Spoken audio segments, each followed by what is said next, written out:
Pending పెడతారా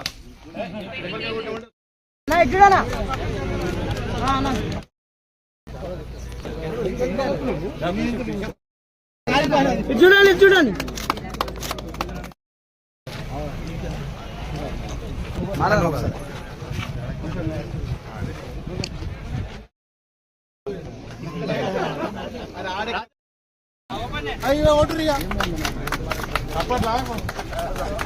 యారుటలో శ్రీ లక్ష్మీస్వామి సన్నిధిలో ఇక్కడ ఉన్న స్థానిక ప్రజలకు కానీ వచ్చే భక్తులకు కూడా ఏ విధమైన ఇబ్బంది ఉండొద్దనే ఉద్దేశంతో అమృత్సర్ పథకం కింద 38 కోట్లతోటి 3 వాటర్ ట్యాంకులు పెద్ద ఎత్తున 5 లక్షలు 12 లక్షలుగా ఫ్యూచర్లో కూడా 20 సంవత్సరాలకు సరిపడే నీటి నిల్వ ఉంచుకోవడానికి అమృత్సర్ పథకం కింద, అదేవిధంగా వాటర్ పైప్ లైన్తో సహా శ్మశాన వాటికలు కూడా పెద్ద సిటీ కాబట్టి ఎక్కడికక్కడ 3 శ్మశాన వాటికలు ఏర్పాటు చేసుకొని వాటన్నిటికీ ఇలా ఫౌండేషన్ వేయడం జరిగింది. వర్క్ కూడా స్టార్ట్ చేయడం జరిగింది.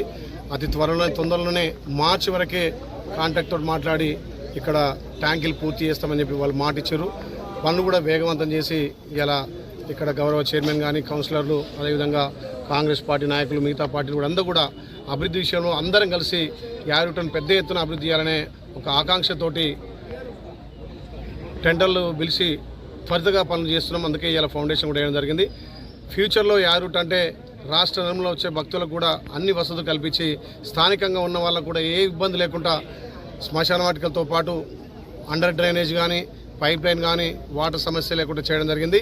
మొన్ననే ఇక్కడ 16 కిలోమీటర్లు మిషన్ భగీరథ పైప్ లైన్ కూడా 210 కోట్లు శాంక్షన్ చేసి ఏదైతే ఇప్పుడు మిషన్ భగీరథ షార్టేజ్ ఉన్న నీళ్లను కూడా భర్తీ చేయడానికి గౌరవ మంత్రి గారు కోమటిరెడ్డి వెంకరెడ్డి గారి సహకారంతో ఫైనాన్స్ మినిస్టర్ బట్టి విక్రమార్కతో 210 కోట్లు కూడా శాంక్షన్ చేసి ఆ మిషన్ భగీరథ 16 కిలోమీటర్లు కంప్లీట్ చేసి పుష్కలంగా నీళ్లు రావడానికి ఏర్పాటు చేసినాం. గతంలో కూడా ఇక్కడ మిషన్ భగీరథ నీళ్లు తక్కువ వస్తే అక్కడ అధికారులతో మాట్లాడి కొండపైన కానీ కొండ కింద కూడా ఎక్కడ కూడా నీటి ఎద్దడి లేకుండా చేసినాం. ఇప్పుడు నీటిని నిల్వ చేసి సామర్థ్యం పెంచడం కోసం అమృత్సర్ పథకం కింద 38 కోట్లతోటి పనులు ప్రారంభించాం. కాబట్టి పనులు కూడా వేగవంతమై 6 మాసాలు 8 మాసాలనే వీటన్ని కంప్లీట్ చేసి ఇక్కడ ఉన్నటువంటి ప్రజలకు అన్ని విధాల ఇబ్బందులు లేకుండా చూస్తారని మాటిచ్చి ఆ మాట ప్రకారం పనులు కూడా వేగవంతం చేయడం జరిగింది.